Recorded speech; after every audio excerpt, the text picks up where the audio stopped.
नमस्कार and I welcome you all to world affairs. मैं हूं Prashant Dhawan. Now world press freedom index सामने आ चुका है 2023 का। ये इंडेक्स हमको बताता है कि इनके हिसाब से रिपोर्टर्स विदाउट बॉर्डर्स ग्रुप के हिसाब से दुनिया में कौन सा देश है जहां पर पत्रकार आज़ाद हैं रिपोर्टिंग करने के लिए, लिखने के लिए। तो इस बार का जो इंडेक्स है बहुत ज़्यादा शॉकिंग है मैं कहूँगा, क्योंकि इंडिया की रैंक 180 कंट्रीज में से अब गिर गिर के हो चुकी है 161। पिछले साल हम थे 150 पर, 11 पायदान की गिरावट हुई है और अब हम 161 पे आ चुके हैं। कंपैरिजन के लिए वैसे मैं आपको बताऊं, पाकिस्तान की रैंक इंप्रूव हुई है, 7 स्पॉट्स पाकिस्तान ने इंप्रूवमेंट करी है और पाकिस्तान 150 पे आ चुका है। ये काफ़ी ज़रा सरप्राइजिंग है। नाउ अगेन मुझे यहाँ पर मेंशन करना पड़ेगा कि चाइना, यूएस, इनकी भी रैंकिंग गिरी है। कितनी गिरी है अभी आपको दिखाऊंगा, मगर सबसे शॉकिंग बात मुझे यहाँ पर यह लगी कि इस इंडेक्स के हिसाब से प्रेस फ्रीडम के मामले में ना इंडिया अफगानिस्तान से भी पीछे है। जी हाँ, अफगानिस्तान भी इंडिया से बेहतर है इस इंडेक्स के हिसाब से। तो डिस्कस करते हैं ये इंडेक्स, क्योंकि इस पर बहुत आर्टिकल पब्लिश हुए हैं, बहुत ज़्यादा ये न्यूज़ में है, आपको पता होना चाहिए इसके बारे में। काफ़ी कुछ यहाँ पे आपको जानने को मिलेगा, मगर आगे बढ़ने से पहले आपसे एक क्वेश्चन पूछूंगा। क्वेश्चन यहाँ पर यह है कि इनमें से वो कौन सा फेमस व्यक्ति है जिसने रिसेंटली गूगल को छोड़ दिया और ये कहा कि अब मैं अपने बाकी जीवन में आर्टिफिशियल इंटेलिजेंस से रिलेटेड जो खतरे हैं उसके बारे में अवेयरनेस फैलाऊंगा। ये है यहाँ पे आपकी option: Sergey Brin, Geoffrey Hinton, Elon Musk या लैरी पेज। कमेंट सेक्शन में करिए उत्तर, सही आंसर मैं आपको दूंगा वीडियो के एंड में। ओके, तो पहली बात, आज है वर्ल्ड प्रेस फ्रीडम डे। जी हाँ, 3 मई को हर साल हम सेलिब्रेट करते हैं, ऑब्जर्व करते हैं वर्ल्ड प्रेस फ्रीडम डे।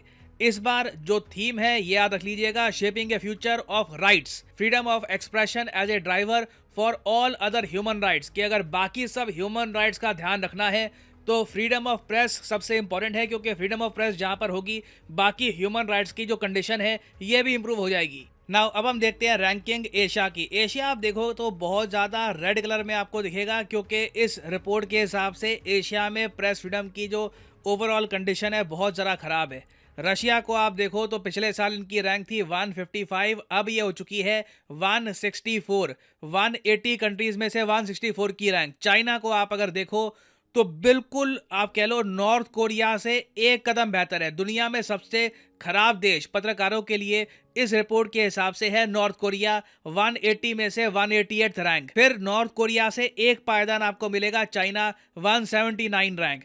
अब इंडिया का केस देखो, काफी विचित्र है, क्योंकि इंडिया को इन्होंने रैंकिंग दे दी है 161, इवन तो अफगानिस्तान की रैंक है 152 और पाकिस्तान की रैंक है 150। अब अफगानिस्तान जहां पे तालिबान राज कर रहा है, जहां पर रिसेंटली जो फीमेल रिपोर्टर्स हैं इनको हटा दिया गया, मेल रिपोर्टर्स आ गए हैं, इनकी रैंक इंप्रूव कर दी। जी हाँ, इंप्रूव हुई है। पिछले साल 156 थी, इस साल 152 हुई है। तो पता नहीं यहाँ पर क्या इंप्रूवमेंट इनको दिखी है, नो आइडिया अबाउट दैट। मगर पाकिस्तान का केस भी आप देखो तो बहुत अजीब है, क्योंकि रिसेंटली पाकिस्तान के कई जर्नलिस्ट मारे भी गए हैं। फॉर एग्जांपल एक बहुत ही फेमस इनके जर्नलिस्ट थे अशरफ नदीम, अफ्रीका में उनकी डेथ हो गई। बहुत ज़्यादा प्रो इमरान खान जर्नलिस्ट थे। उसके अलावा पाकिस्तान की आर्मी ने ओपनली अपने जर्नलिस्ट को ये कहा है कि एंटी मिलिट्री नैरेटिव आपको नहीं बोलना, कुछ भी स्टेटमेंट आपको नहीं देनी जो आर्मी के अगेंस्ट होगी। तो ये सब देखते हुए भी पाकिस्तान की रैंकिंग में इंप्रूव है। It is quite shocking.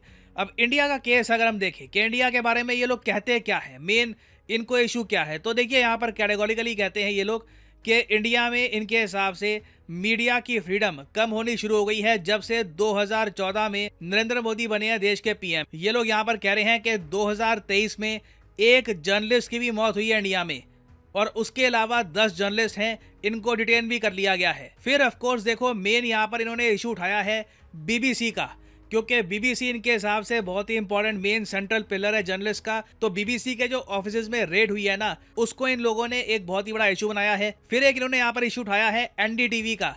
Recently आपको पता होगा अडानी ग्रुप ने टेक ओवर कर लिया एनडीटीवी का। उसके बाद कुछ जर्नलिस्ट ने ये जो न्यूज नेटवर्क है ये छोड़ दिया, कई यूट्यूब पे भी आ गए हैं। तो इस इशू को भी इन्होंने यहाँ पर रेज किया है।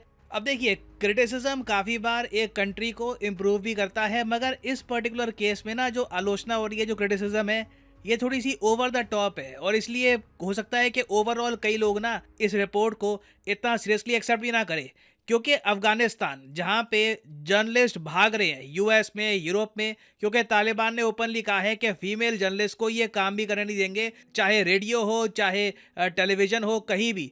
तो जिस कंट्री में ऐसी स्थिति हो उससे ज़्यादा खराब तो नहीं है इंडिया। इंडिया में आप जो भी कह लीजिए ओपनली जर्नलिस्ट काम कर रहे हैं। बाकी बिल्कुल इम्प्रूवमेंट की गुंजाइश होती है। डेफिनेटली इंडिया में जो कंडीशंस हैं ये आपको यूरोप जितनी अच्छी मिलेगी नहीं। जैसे नॉर्वे, स्वीडन या फ्रांस में जो कंडीशंस हैं यहाँ पे रिलेटिवली आपको बेहतर कंडीशंस मिलेगी। तो यहाँ पर मैं देखिए आपसे पूछना चाहूँगा आपका ओपिनियन, क्या आपके हिसाब से इंडिया की रैंक ठीक है? क्या आप जेन्युइनली मानते हैं कि पाकिस्तान, अफगानिस्तान से भी ज़्यादा खराब हालत है रिपोर्टर्स की इंडिया में? लिखिएगा इसके बारे में मेरे कमेंट सेक्शन में। मैं जानना चाहूँगा यहाँ पे आपका ओपिनियन। वैसे मैं आपको बता दूँ कि बाकी कंट्रीज़ की क्या रैंक है। यूनाइटेड स्टेट्स ऑफ अमेरिका की रैंक है 45th, और आप अगर देखो तो यूनाइटेड किंगडम की रैंक भी काफ़ी, मैं कहूँगा इनके स्टैंडर्ड्स के हिसाब से ख़राब है।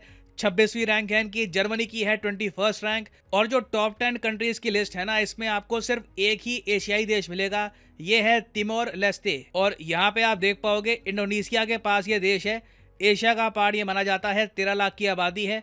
और बहुत बड़ी बात है कि इसको टॉप 10 में रखा गया है in terms of freedom for journalist. और फाइनली वापस आते हैं अपने क्वेश्चन की तरफ कि वो कौन से फेमस व्यक्ति हैं जिन्होंने रिसेंटली गूगल को छोड़ दिया एआई के बारे में अवेयरनेस फैलाने के लिए। तो सही उत्तर यहाँ पे है ऑप्शन बी, जेफरी हिंटन। यहाँ पे आप देख पाओगे ये है जेफरी हिंटन। इनको काफ़ी बार कहा जाता है godfather of artificial intelligence. तो ये काफ़ी न्यूज़ में है, याद रखिएगा।